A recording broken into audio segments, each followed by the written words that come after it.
युद्धकांड 109वां सर्ग। विभीषण का विलाप और श्री राम का उन्हें समझाकर रावण के अंत्येष्टि संस्कार के लिए आदेश देना।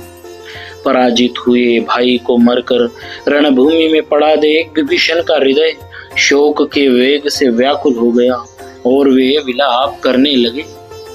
हाँ विख्यात पराक्रमी भाई दशानन, हाँ कार्यकुशल नीतिज्ञ, तुम तो सदा बहुमूल्य बिछौने पर सोया करते थे, आज इस तरह मारे जाकर भूमि पर क्यों पड़े हो?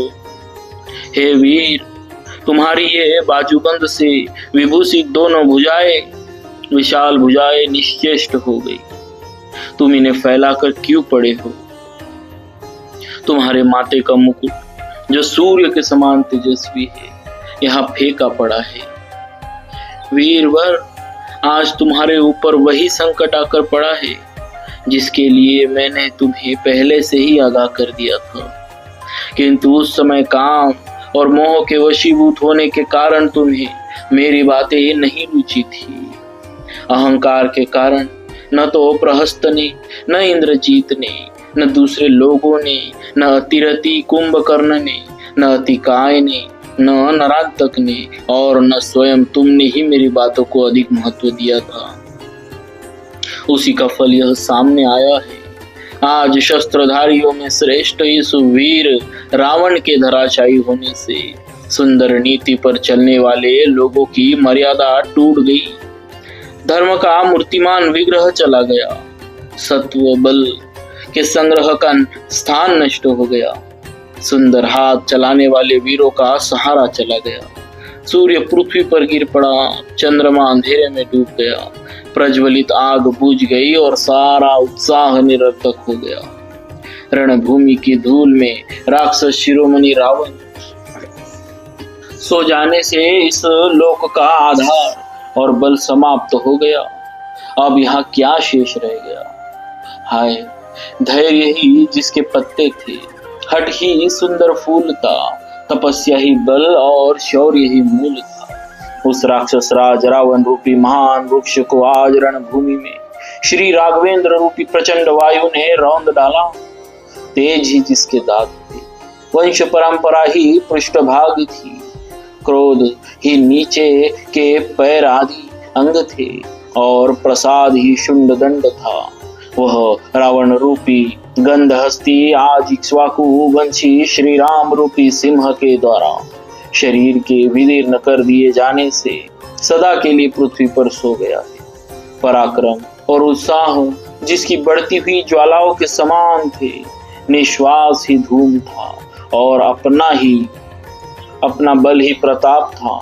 उस राक्षस रावण रूपी प्रतापी अग्नि को इस समय युद्ध स्थल में श्री राम रूपी मेघ ने बुझा दिया।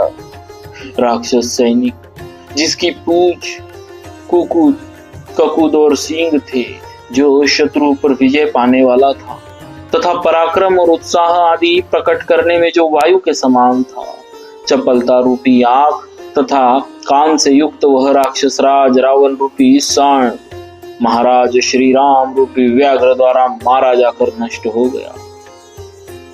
जिससे अर्थ निश्चय प्रकट हो रहा था, ऐसी युक्ति संगत बात कहते हुए शोकमग्न विभीषण से उस समय भगवान श्री राम ने कहा, विभीषण, यह रावण सम्रांगण में असमर्थ होकर नहीं मारा गया है, इसने प्रचंड पराक्रम प्रकट किया है। इसका उत्साह बहुत बड़ा हुआ था, इसे मृत्यु से कोई भय नहीं था। यह दैवात रणभूमि में धराशायी हुआ है। जो लोग अपने अभ्युदय की इच्छा से क्षत्रिय धर्म में स्थित हो सम्रांगण में मारे जाते हैं, इस तरह नष्ट होने वाले लोगों के विषय में शोक नहीं करना चाहिए। जिस बुद्धिमान वीर ने इंद्र सहित तीनों लोकों को युद्ध में भयभीत कर रखा था, वही यदि इस समय काल के अधीन हो गया तो उसके लिए शोक करने का अवसर नहीं। युद्ध में किसी को सदा विजय ही विजय मिले, ऐसा पहले भी कभी नहीं हुआ है। वीर पुरुष संग्राम में या तो शत्रुओं द्वारा मारा जाता है या स्वयं ही शत्रुओं को मार गिराता है। आज रावण को जो गति प्राप्त हुई है, यह पूर्व काल में महापुरुषों द्वारा बताई गई उत्तम गति है। क्षात्र वृत्ति का आश्रय लेने वाले वीरों के लिए तो यह बड़े आदर की वस्तु है। क्षत्रिय वृत्ति से रहने वाला वीर पुरुष यदि युद्ध में मारा गया हो तो वह शोक के योग्य नहीं। यही शास्त्र का सिद्धांत है। शास्त्र के इस निश्चय पर विचार करके सात्विक बुद्धि का आश्रय ले तुम निश्चिंत हो जाओ और अब आगे जो कुछ प्रेत संस्कार आदि कार्य करना हो उसके संबंध में विचार करो। परम पराक्रमी राजकुमार श्री राम के ऐसा कहने पर शोक संतप्त हुए विभीषण ने उनसे अपने भाई के लिए हितकर बात कही। भगवान, पूर्व काल में युद्ध के अवसरों पर समस्त देवताओं तथा इंद्र ने भी जिसे कभी पीछे नहीं हटाया, वही रावण आज रणभूमि में आपसे टक्कर लेकर उसी तरह शांत हो गया जैसे समुद्र अपने तटभूमि तक जाकर शांत हो जाता है। इसने याचकों को दान दिए, भोग भोगे और भृत्यों का भरण पोषण किया, मित्रों को धन अर्पित किए और शत्रुओं से वैर का बदला लिया। यह रावण अग्निहोत्री, महातपस्वी, वेदांत वेत्ता तथा यज्ञ यागादि कर्मों में श्रेष्ठ शूर परम कर्मठ रहा है। अब यह प्रेत भाव को प्राप्त हुआ है, अतः अब मैं ही आपकी कृपा से इसका प्रेत कृत्य करना चाहता हूँ। विभीषण के करुणाजनक वचनों द्वारा अच्छी तरह समझाए जाने पर उदार चित्ता राजकुमार महात्मा श्री राम ने उन्हें रावण के लिए स्वर्ग आदि उत्तम लोकों की प्राप्ति कराने वाला अंत्येष्टि कर्म करने की आज्ञा दी। वे बोले, विभीषण, वैर जीवन काल तक ही रहता है, मरने के बाद उस वैर का अंत हो जाता है। अब हमारा प्रयोजन सिद्ध हो चुका है, अतः अब तुम इसका संस्कार करो। इस समय यह जैसे तुम्हारे स्नेह का पात्र है, उसी तरह मेरा भी स्नेह भाजन है। इस प्रकार श्री वाल्मीकि ने आर्ष रामायण आदि काव्य के युद्ध कांड में 109वां सर्ग पूरा हुआ।